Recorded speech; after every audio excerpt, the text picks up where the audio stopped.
Greetings and konnichiwa, and welcome to the Onyx Tavern. I'm your host, Rick the Barkeep, bringing you podcast 118 here at the Tavern, presented by Hirotaku.com.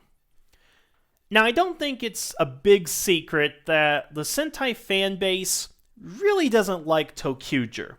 For whatever the reason, whether it's the story, the characters, the suits, the Zords, the fan base really hasn't taken to ToQger like it has a lot of the previous seasons. We seem to be in ebb and flow with Sentai in recent years. Because if you think about it, Shinkenger, really popular. Then we went down with Goseiger, then up with Gokaiger, down with Go Buster, up with Kyoryuger, down with ToQger, and now we're kind of, in an up state with Ninninger. People seem to really like it. But again, people just don't seem to enjoy ToQger. I personally have issues with it, but I'm not going to pass full judgment on it until I watch all 47 episodes, so that'll be coming later. But coupled with that information, we know that the current series is Ninninger, based on ninjas, of course, and that once Saban Brands gets a hold of footage, they're going to be doing adaptations of Ninninger. It seems like a foregone conclusion that they're going to go ahead and do that. But because Saban decided to skip the Go Buster footage in favor of Kyoryuger footage, I think immediately when the fan bases found out that Ninninger was going to be the next series, they're like, let's just skip over ToQger altogether and go straight into Ninninger. Which I first want to go ahead and say I don't particularly agree with. If it were up to me, I would never skip a Sentai series because to me, each season is an opportunity and a challenge to adapt something and create new stories with unique footage, unique weapons, Zords, characters, things like that. And I think you're losing something by skipping ToQger, just as I feel that you are missing something when you skip Go Buster. Nevertheless, I think we're going to get to Ninninger at some point in time in the next couple of years, whether that's 2, 3, 4 years, however they want to go ahead and do that. So, as we've said before on the Tavern, we've talked about adaptation with ToQger. I'm going to go ahead and talk about the adaptation for Ninninger, because I think for the first few episodes, we kind of got a feel for what this series is, and at the heart of it, from what I've been able to tell and what I've been watching and covering in my vlogs, is that this series is inherently Japanese from its visuals, its aesthetics, and its tone, basically. And I know that's an odd thing to go ahead and say, given that Super Sentai is made by Japanese people, but consider this. The series is based on a Japanese culture, the ninja culture. They have uniquely Japanese weapons, particularly their shuriken weapons. Everything they have is covered with kanji on it. Our villains themselves, Gabi and Izayoi. I can't get these names right. I'm sorry, folks, but they are distinctly Japanese in their appearance as well. We have the ceiling shurikens, which are again Japanese within themselves. I would argue to say that this season is far more Japanese than, say, Kaku Ranger and Hurricaneger and what we got from their adaptations, Alien Ranger and Ninja Storm. And so I think the production team is going to be faced with unique challenges, not unlike what they had with adapting Shinkenger into Samurai and Super Samurai. That being said, I want to go ahead and basically talk to you guys about what I feel are going to be some problematic issues with the translation of this series into a Power Rangers series, and some of the things I think they should look at doing that they just didn't really do before.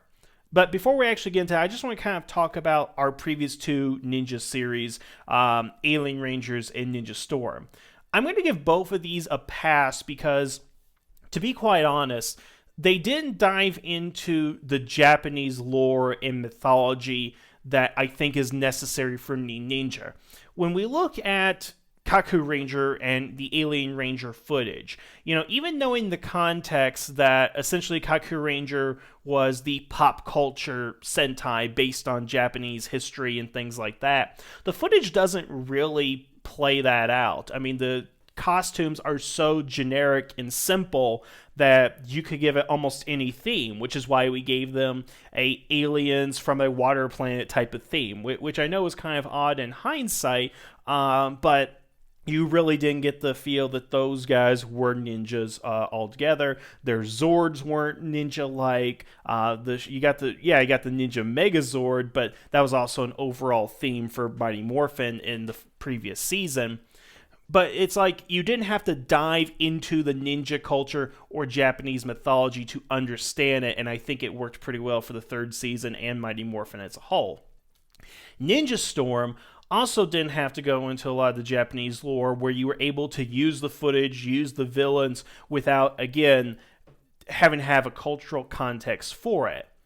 But I think with Ninninger, you have to have some sort of cultural context for it that, again, it's so blatantly Japanese that you just can't say, okay, we're going to take the Ninninger footage and we're going to have Power Rangers in Space Mach 2. That's going to be the new series. We're going to put ninjas in space. If you're very creative and know what you're doing, I think you can go ahead and make something like that work, but I think as a general rule, it's probably not going to go ahead and work. So I think what Ninja should be doing is embracing its Japanese roots and making a series based on Japanese culture and mythology.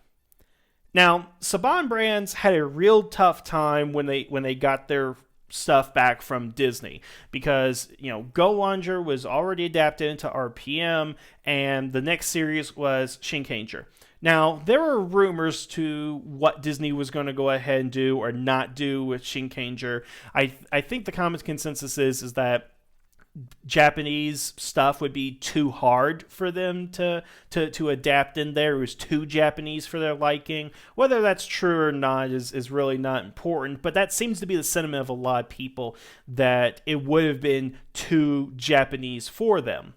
Now, what Saban did do was basically strip everything uniquely Japanese about that series and put white people in the roles of Japanese domain lords, in a way.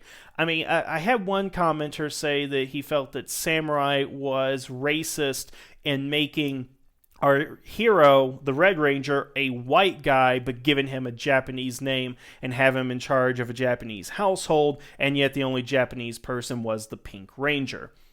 And I can understand where he's coming from. I don't know if I would call it racist. I would look at it more as the producers had no idea what they were doing, despite the fact that they actually had Japanese crew members and producers and all that. It's kind of odd not to be able to do anything with a culture when that culture is surrounding you at almost all times. But I do think that the production of Samurai was flawed from the beginning because they didn't embrace the Japanese of the series. I mean, it's really insulting when you take the kanji that they make to call upon their powers in the morph and call them power symbols. I mean, again, that's insulting for just about anybody, whether you're Japanese or not, to think that we're that stupid. I mean, I would find it hard to believe that in Ninninger, once we get there, and they have the kanji on the shurikens and the swords and everything, they're going to call them, power symbols. That's not what they are whatsoever. So I think the production crew, once they get to Ninninger, will have learned from their mistakes, understand the criticisms of the series, and I think embrace the Japanese in it. Now, does that mean that all the characters need to be Japanese? I don't think that that's going to be the case. I do believe, however, that given what we have with Ninninger, there should be a little bit of an adaptation from the direct story.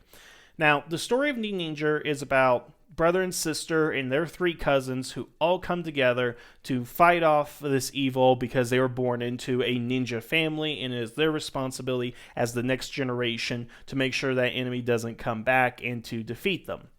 Now, I really think that the American audience will not accept a sibling-cousin dynasty dynamic within an American series, simply because I think there's so much stigma that's placed on family dynasties, whether it be like the Rockefellers, the Kennedys, the Bushes, anything like that. Americans just don't particularly like that kind of thing. So I think we're going to probably abandon that dynamic altogether. And we've done it once before with Go-Go 5 and Lightspeed Rescue, because they were all brothers and sisters, and in this series they're in Lightspeed Rescue they were not. So I think that needs to kind of be dropped. But I strongly feel that our Red Ranger should be Japanese. We should have a Japanese Red Ranger. And it's for the same logic that I had for Samurai when I was hoping that they would follow this logic.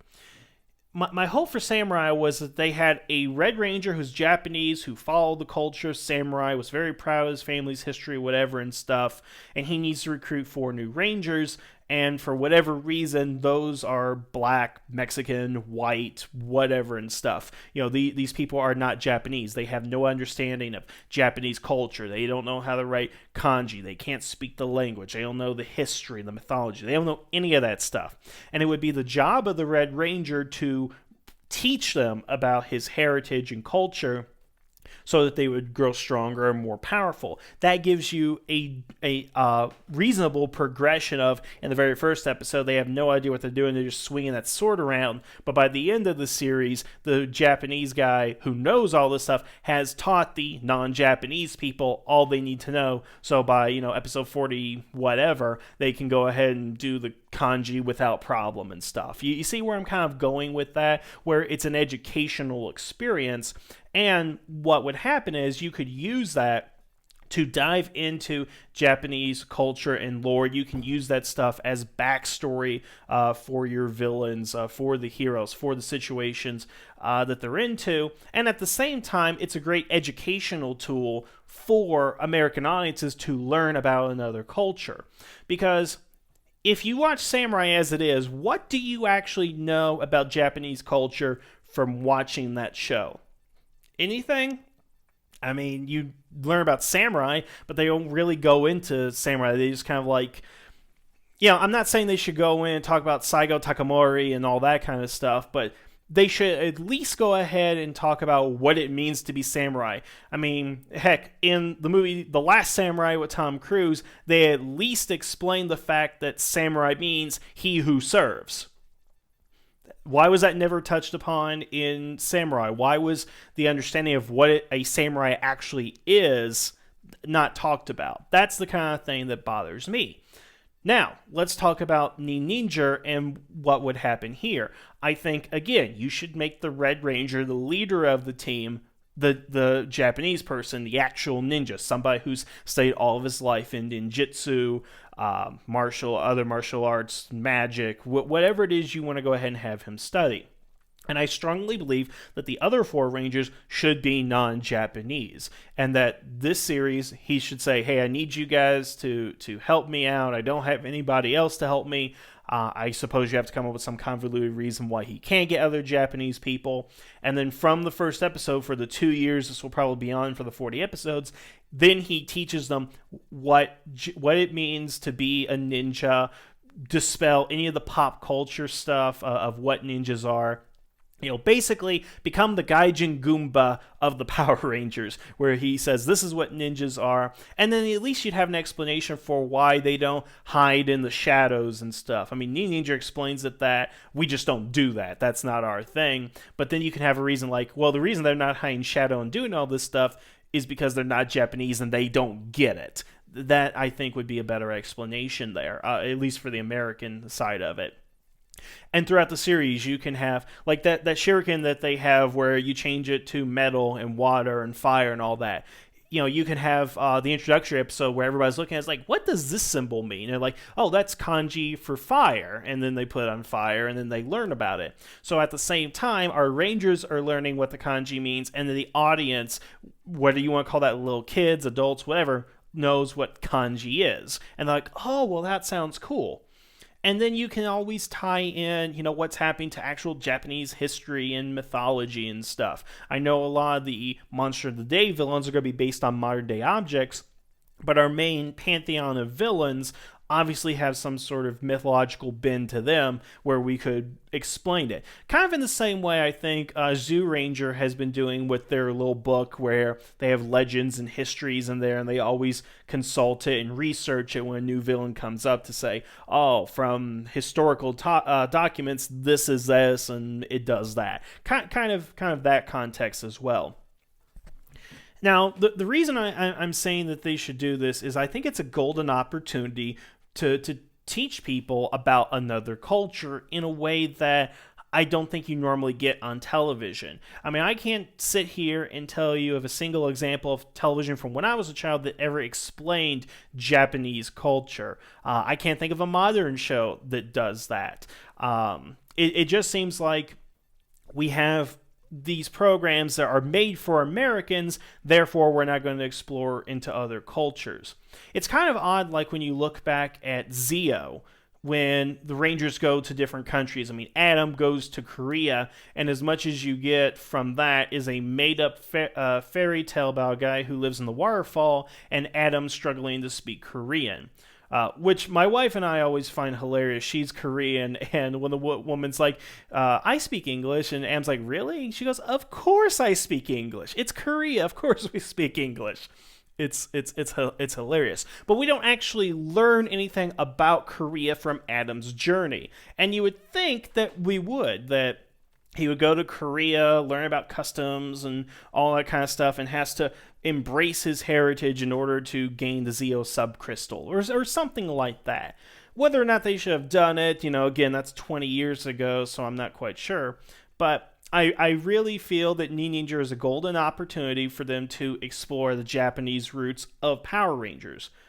Because here's the thing. What if they don't do that? What if they do it like every other Power Ranger season that we've had before? First of all, what's going to be unique about that? I mean, when you look at Samurai, what is unique about Samurai that is different from any other Power Ranger series? Not much, is there? I mean, I would say Samurai is probably one of those generic series. Each season has something unique about them. I mean, okay, so, Mighty Morphin obviously was unique in the way that it started out, but when you get the Power Rangers in space, that was unique because they went into space. They did something different. Turbo wasn't very unique because it's cars and they're battling a pirate, It's not so much hated as it is forgettable nowadays, I think.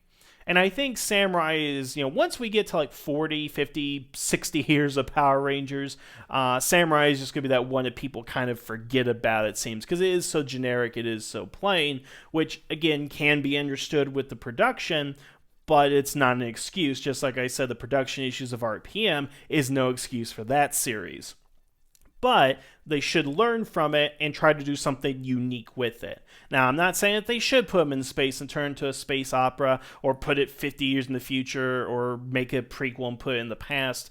I'm not saying that they should play it safe. I just think that they should I do think they should take a risk, acknowledge the Japanese part of it, and expand upon that. Make it something unique to where, in 5-10 years, people will be showing this in classrooms, as showing like, look, the Power Rangers perfectly explain this Japanese myth right here, so listen to it, watch it, and enjoy it.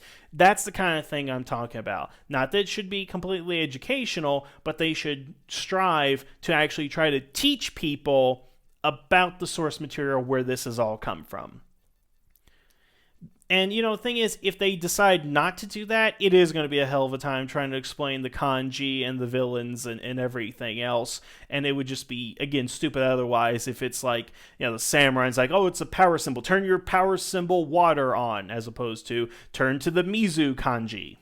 You see where I'm going with this? It's like, it would just be stupid and insulting and be very lazy. And the thing is, they've been doing so well with Dino Charge right now compared to the previous 4 seasons that we've had that I'm optimistic that they're going to do something really good, whether it's Tokuger or Ninninger that's coming up next. I know we're only 7 or 8 episodes into Dino Charge, but, a lot of us just look to the future in that regard.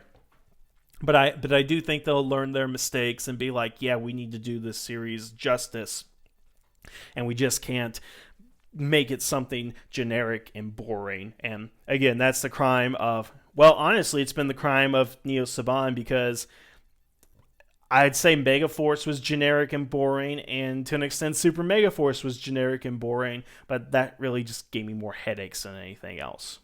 So, well, then that's pretty much my thoughts on adaptation. I think what they should be doing, what we should be looking forward to, and again, they got 2, 3, 4 years before they probably get there, and maybe they'll come to their senses and go, hey, this is what the fans want out of Samurai. We have another opportunity to make up for that, so let's give this a try.